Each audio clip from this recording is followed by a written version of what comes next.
G'day guys, Mac with the Outer Circle. So, editing software is running again, and I'm producing video content again, so this is great for me. Now, right now on screen, you are seeing a collection of units. This is the Outer Circle Heresy starter set.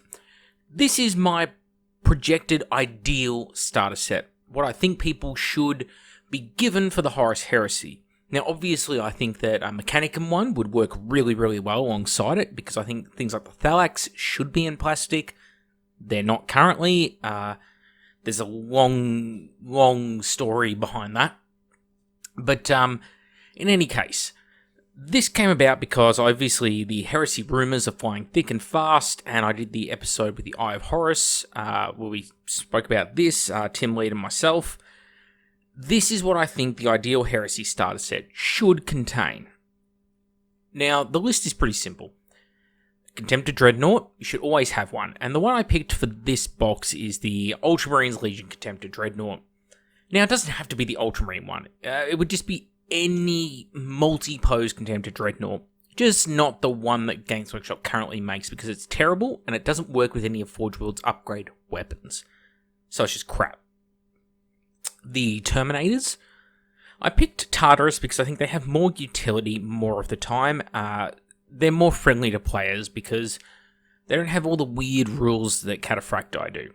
Essentially, they play the same as Power Armored Marines, therefore it's making it a little bit easier for people to get into the basic gameplay.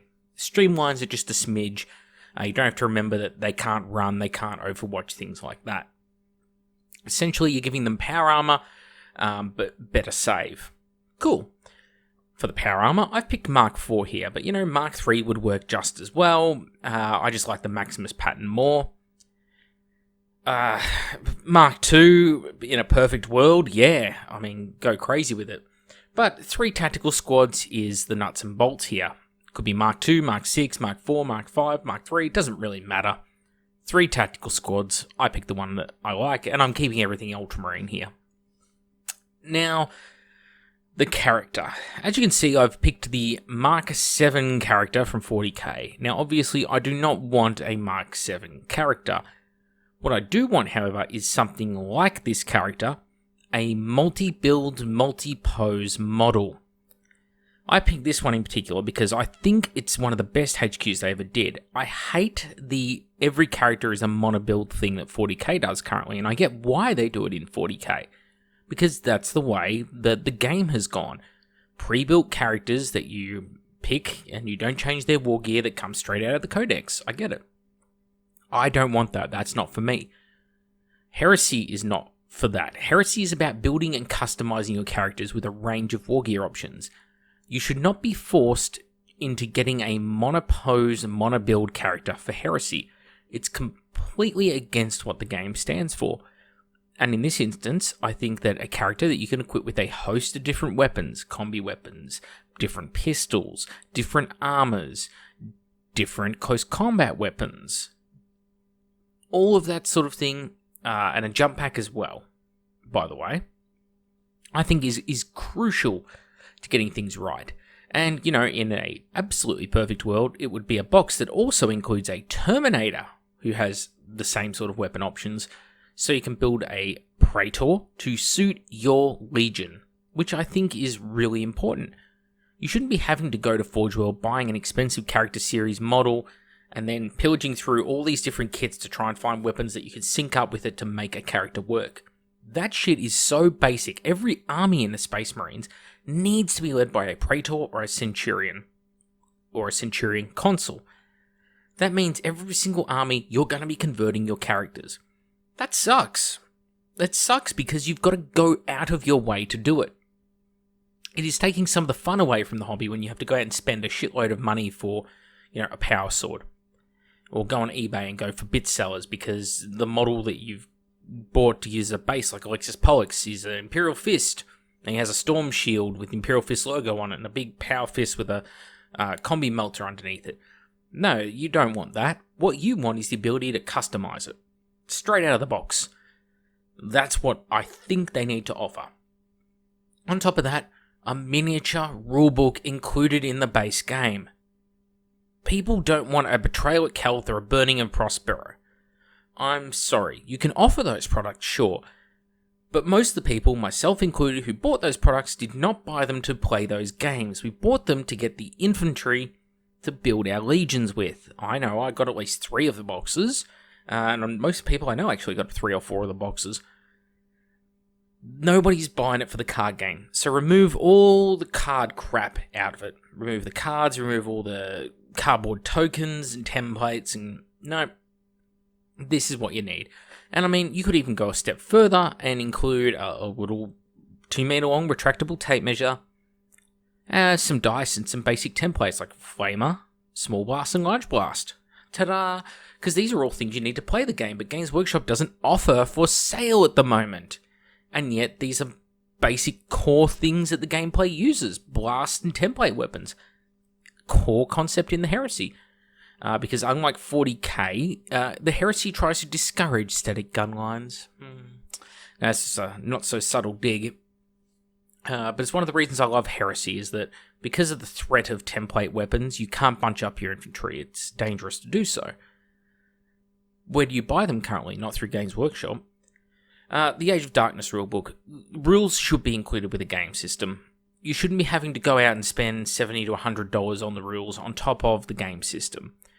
You know, we're already in a situation where we have to go out and buy Legion books, which are a couple of $100, where we have to buy the Legion Army list. The Army list is from Book 5 era / Book 6 era. That means that, hey, we're on Book 9 now. There's at least 3 to 4 black books which have come out since at $200 a pop, which have a bunch of additional extra units included that aren't in that original list. Well, you're going to have to go out and get those. On top of that, the books that are printed, do you think any of the FAQs they've released have been retconned into those books? No. So the books are wrong. You still pay full price for them, but they're wrong. That needs to change as well. That's why I bring these things up. And I'm not talking about monopose kits here, by the way. Things like the Tactical Marines, the current Mark IVs, the current Terminators, great.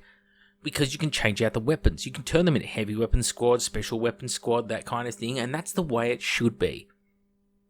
The whole point of Horus Heresy, to me, over 40k, its biggest selling point is the force you make is exactly that. It's your force that reflects your desires by customizing it to suit what reflects your wishes best. And it's one of the reasons why the Contempt of Dreadnought sucks in 40k, the one that they released, the plastic one. So this Contempt of Dreadnought can swap out its arms, put on any arm weapon system you like, go for it. The Terminators, same deal. Now, where would I go with expansions to this? Well, that's the tough question. You could go for, you could add vehicles, plastic Land Raiders, ideally. A box which has the Proteus Land Raider in it. You can build it as a Proteus, Armored Proteus, or Achilles Alpha. Great. Is it likely to happen? I wouldn't put money on it, but I would love it to happen. Full points to them if they do it. The Deimos pattern Rhino / Predator. I think that a box which offers you the hull, and then they sell the turrets and such, or upgrades to that hull separately at Forge World, would be fantastic. I think in the box, maybe you could include the Vindicator in the box. Plastic Vindicator upgrade for the Deimos pattern Rhino, because that's just changes to the hull, and then you could buy the Whirlwind turret, the side sponsons, the Predator turrets separate from Forge World, and utilize them on that hull. That would be a better way of doing things, in my opinion. And that's probably it for what you really need in plastic. You get this stuff sorted out, and when it comes to like ideal price points and such, this I'd say 220 Australian dollars. Is that cheap? Yes, but most people only need 2 of this to build the core of any legion, and beyond that point, they're going to have to be forking out for expensive resin anyway. We're already getting shafted by Forge World's terrible regional pricing structure. Excuse me. We don't need to be paying $300, $400, $500 for this kit. $220 to $250 would be perfectly reasonable for this amount of miniatures. there's no gain to be had from incredible price walls, because all people will do, because what they do now is if something, there is some intangible limit, okay? I could not define what the level is. I know it is for me personally, but this intangible limit is what people are willing to pay the company. Everything up to that point, people will just go through the no fuss, let's order it from Games Workshop direct. Once you go over that point, people go, you know what? I feel like this is a ripoff, and I'm going to go see Uncle Mao. That's the be-all, end-all of it. It's the way it is. And if they don't want that situation, they need to bring things down in price. Bring them down in price, people will buy it. Because people want convenience. Okay? The music industry figured this out. You make streaming of music cheap and easy, people will do it. Same with piracy for TV. TV prices, people didn't want to pay for expensive cable TV, and they didn't want to do all that, and they didn't want to have to subscribe to a single, thing like Foxtel or something, or I don't know what the cable companies are overseas, but they didn't want to subscribe to that for one TV show. But streaming came out. Streaming was great. Unfortunately, they shot themselves in the foot, because now everyone wants to have their own streaming service, and they all think that somehow everyone can have their hand in the pie, as it were, and they'll all make equal amounts of huge profits. Instead, all people are doing is going, you know what? Back to piracy. So that'll shoot them in the foot. But Games Workshop's in the same place. Because they refuse to bring these things down in price to a reasonable level, and that's the key. If you bring it to a reasonable level, people will buy it, because it's convenient to just go onto Games Workshop's website and click yes and get it delivered to your door. It's not going through some crazy customs trip, and it's not resin that's a pain in the ass to work with or anything like that. But what the price point is that I think people prefer, just again based off no ironclad data, but just off what I've seen in the community, is you make this for 220 Australian dollars, around 120 US, give or take. People will buy it over recasts, guaranteed. But over that, people will go back to recasts. Anyway, this is the Outer Circle Heresy Starter Set. Feel free to disagree with me in the comments below, or, even better, give me your list of what you would like to see in a Heresy Starter Set. But not Mechanicum, not yet, because I will do a Mechanicum one. But that has some other political stuff in it, as in Games Workshop's inner politics that need to be discussed, namely around Fires of Syraxis, and it'll be its own thing. Look out for it late this week, early next week. Back with the Outer Circle. Thank you all for watching, and see you all next time.